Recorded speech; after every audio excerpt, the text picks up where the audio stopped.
Bem-vindos ao Veritas Mysteriorum.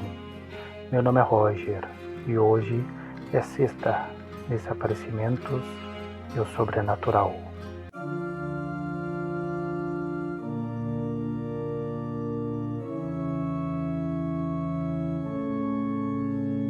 Olá, Henry Toby McCabe, um auditor de 31 anos, nascido em 16 de setembro de 1984, em Libéria, e residente em Moundsville, Minnesota, desapareceu na madrugada de 7 de setembro de 2015, após uma noite de socialização com amigos. O caso, que permanece sem solução, é marcado por um misterioso correio de voz, contradições nas versões dos envolvidos e teorias que vão desde assassinato até afogamento acidental.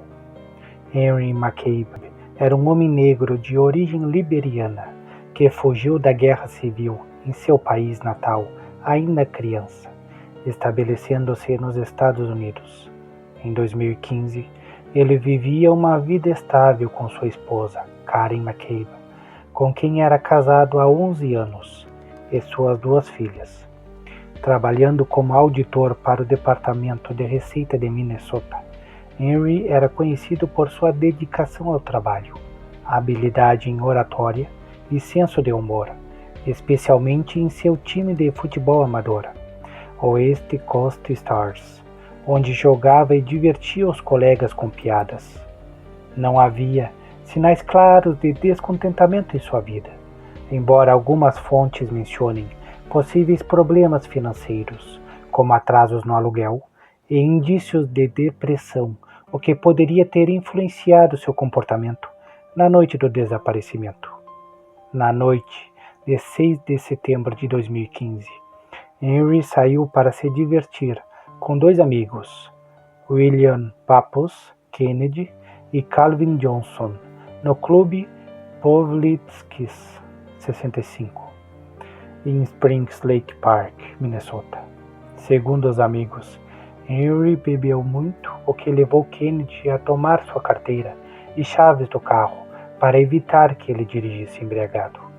Por volta das 2 horas da manhã de 7 de setembro, os 3 deixaram o clube. Calvin Johnson relatou que Henry saiu com Kennedy às 1h40, com a intenção de ser levado para casa.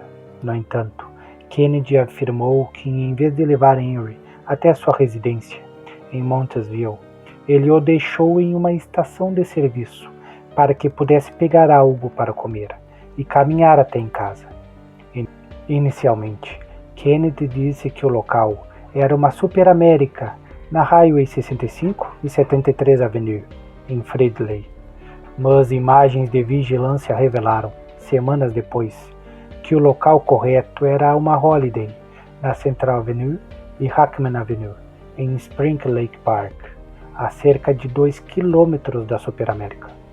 Essa discrepância gerou suspeitas, já que Kennedy ainda estava com a carteira e as chaves de Henry, deixando-o sem meios de identificação ou transporte às 2 da manhã, em um estado de possível intoxicação.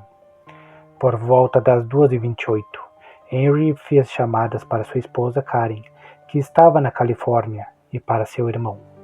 Ambas as chamadas resultaram em correio de voz, mas o conteúdo do voicemail deixado para Karen era particularmente perturbador e central para o mistério. O áudio, com cerca de 2 minutos, contém sons estranhos, descritos como grunhidos, gemidos e possivelmente gritos de dor. Algumas interpretações sugerem que Henry disse "para com isso" no final, e há relatos conflitantes de que ele teria dito estar baleado durante uma ligação com Karen, embora isso não seja unânime nas fontes. O correio de voz foi captado por uma torre de celular perto do Creekview Park, em New Brighton, a poucos quilômetros do posto Holiday.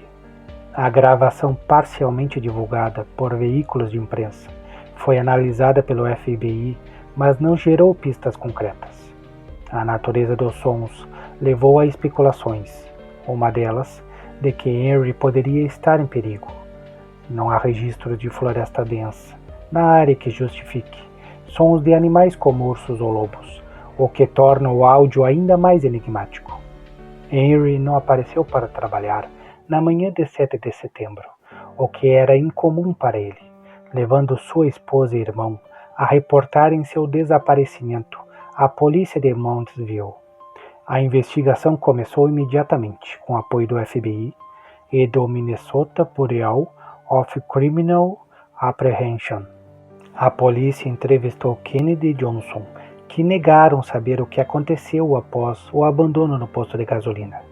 As autoridades monitoraram as contas bancárias e o celular de Henry, mas não houve atividade após o voicemail, e o telefone foi desligado logo depois.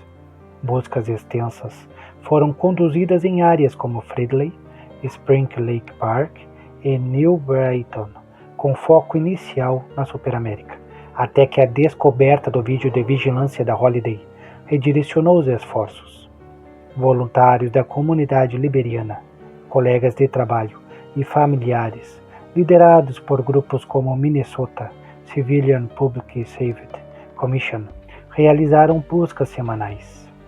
Uma recompensa de $10.000 foi oferecida por informações, mas foi retirado um mês depois, quando o grupo acusou Karen de ocultar informações, uma alegação que ela negou. Em 2 de novembro de 2015, quase 2 meses após o desaparecimento, um caiaquista encontrou o corpo de Henry flutuando no Rush Lake, em New Brighton, a cerca de 6 milhas, aproximadamente 9,6 quilômetros, do posto Holiday, na direção oposta à sua casa. A identificação foi confirmada pelo Ramsey County Medical Examiner após alguns dias, devido ao estado avançado de decomposição do corpo. A autópsia não encontrou sinais claros de trauma, como arranhões, hematomas ou ferimentos à bala, e a causa da morte foi oficialmente classificada como afogamento em água doce. No entanto, a maneira da morte, se homicídio, suicídio ou acidente, permaneceu indeterminada. A ausência de lesões levou as autoridades a considerarem o afogamento acidental, mas isso não explica como Henry chegou ao lago, que não é conectado por riachos, ao local onde foi visto pela última vez, nem o conteúdo do correio de voz. A família de Henry, que afirmava que ele sabia nadar, questionou a narrativa do acidente. Várias teorias surgiram para explicar o caso. A primeira sugere assassinato, com suspeitas recaindo sobre William Kennedy devido às inconsistências em seu relato e ao fato de ele ter ficado com os pertences de Henry. Outra teoria aponta para um possível ritual ligado à Guerra Civil Liberiana, levantada pela mãe de Henry, que acreditava que ele poderia ter sido vítima de práticas culturais trazidas por imigrantes.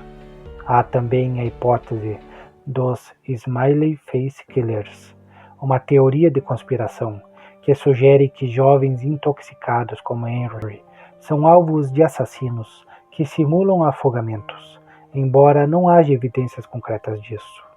Outra possibilidade é que Henry tenha sido drogado no clube, talvez com uma substância, como uma droga de estupro, o que poderia explicar seu estado de confusão, mas não como ele percorreu 6 milhas até o lago. O suicídio foi considerado, mas não há registro de motivação clara, como depressão severa ou problemas financeiros graves, o suficiente para tal ato.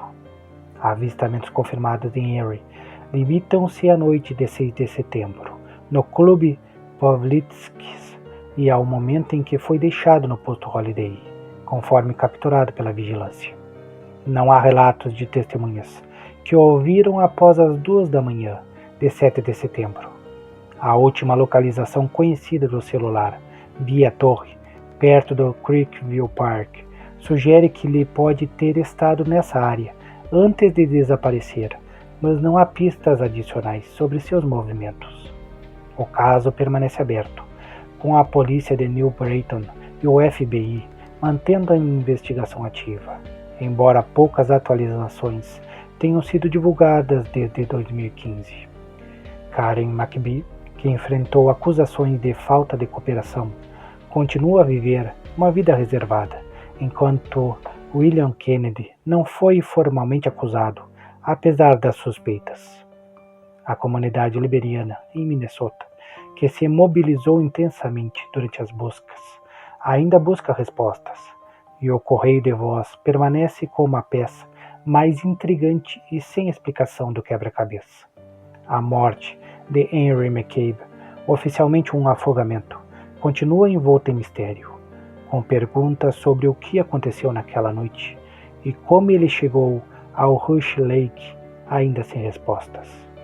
Curta o vídeo, inscreva-se e até o próximo vídeo.